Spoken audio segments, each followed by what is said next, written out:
Pemirsa, Anda masih dalam bincang siang, seperti apa pola pengasuhan bagi remaja dan bagaimana kondisi remaja di Jawa Timur, bisa disampaikan Ibu Nyinggit? Ya, baik, terima kasih Mbak Devi. Izinkan saya juga ini menyapa dulu Ibu Nihayatul, luar biasa. Beliau ini anggota DPR RI Komisi 9, Wakil Ketua ya tepatnya, dan beliau adalah sosok yang inspiratif. Betul. Dan menurut saya juga pendidik, luar Betul biasa sekali. Tapi tepuk tangan buat Bu Nihayatul sekali lagi.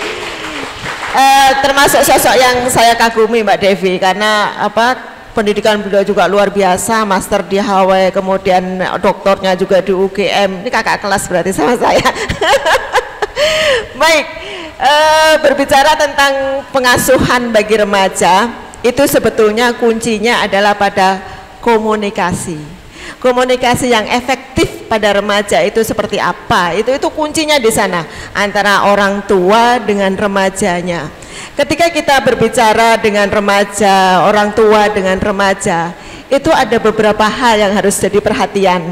Jadi orang tua itu ya, kita kalau makin marah, pernah nggak ngalami makin marah sama remaja, anak remajanya, dia makin pergi, ya enggak? Anda marahi, Bapak Ibu marahi, dia malah pergi, malah nggak ngereken. Jadi kalau kita sama remaja, itu kuncinya juga pertama harus tetap menghargai privasi remaja, menghormati, menghargai, itu penting. Jadi menghargai, ketika kemudian dia di kamar, mau masuk kamarnya, kita masuk kamar gitu tuh harus ada saling menghargai. Kemudian komunikasinya juga harus lebih banyak mendengar. Jadi jangan banyak menghakimi atau marah-marah, itu malah tidak efektif. Lebih baik banyak dengar, kemudian mulai masuk ke memberi masukan. Memberi masukan pun kalau kita komunikasi dengan remaja harus dua arah, supaya muncul trustnya, percaya dulu. Jadi kalau anak remaja ini sudah percaya sama bapak ibu sebagai orang tuanya, dia akan enak diajak ngomong. Dia misalkan kita arahkan itu enak. Jadi percayanya itu harus dibangun tadi. Jangan asal menghakimi, dia makin disalah-salahin, dia makin akan tidak bagus. Karena sebetulnya ketika remaja itu semakin banyak dikritik saja, itu ada sel otaknya yang bertanggung jawab terhadap pengelolaan emosi, itu dia akan menimbulkan kecemasan dan seterusnya, dan itu berbahaya, tidak bagus. Jadi kalau kita baca-baca beberapa literatur, itu para ahli juga mengatakan demikian. Jadi kalau kita berbicara dengan remaja, banyak dengarkan dulu, lalu kemudian baru memberikan masukan. Masukan pun harus berdasarkan fakta-fakta, tidak bisa kita asal bicara. Ada contoh-contoh yang kemudian kita berikan, itu mereka bisa oh iya ya gitu. Jadi intinya itu. Kemudian juga ketika kita menetapkan sebuah peraturan di dalam keluarga atau aturan main lah ya, misalnya kakak mainnya boleh sampai jam berapa, pulang ke rumah harus jam berapa, bangun kesepakatan ya. Kalau sama remaja tidak bisa otoriter, begini nanti banyak dilanggarnya. Tapi bangun kesepakatan dengan remaja. Oke, bagaimana kalau kita misalnya jam malam jam sekian ya, atau misalnya kita kalau makan harus makan bersama, nanti ini mau 2 hari sekali atau gimana, itu harus dibangun kesepakatan. Kemudian juga disampaikan di sana konsekuensinya. Nah, konsekuensi ini tentu harus dipatuhi bersama. Nah, itu prinsip-prinsip dalam komunikasi yang efektif dengan remaja.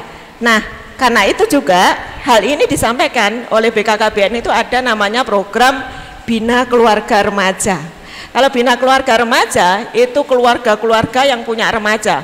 Keluarga itu bisa orang tuanya, kalau remaja ini sama mbahnya, yang mbahnya boleh ikut di kelas itu, di Bina Keluarga Remaja. Nah, itu di sana ada beberapa materi yang bagus. Bagaimana tentang pengasuhan untuk remaja, apa sih peran ayah, bagaimana sih komunikasi yang efektif kepada remaja, bagaimana sih sebetulnya kesehatan reproduksi remaja. Jadi ada substansi-substansi yang sangat bagus di dalam kelas-kelas Bina Keluarga Remaja. Dan di Jawa Timur itu sudah kita digitalisasikan. Kalau ibu-ibu yang sudah nggak gaptek, bisa klik di situ siapbahagia.com. Di situ tuh banyak informasi menarik, dan kalau Bapak Ibu ada masalah dengan remajanya bisa langsung konsultasi dengan psikolog yang ada di situ. Jadi itu salah satu inovasi yang ada di Jawa Timur. Gitu Mbak Devi. Baik, kalau untuk program khusus bagi pengasuhan remaja ini apa Bu dari BKKBN? Ya, jadi pengasuhan khusus tadi ada Bina Keluarga Remaja.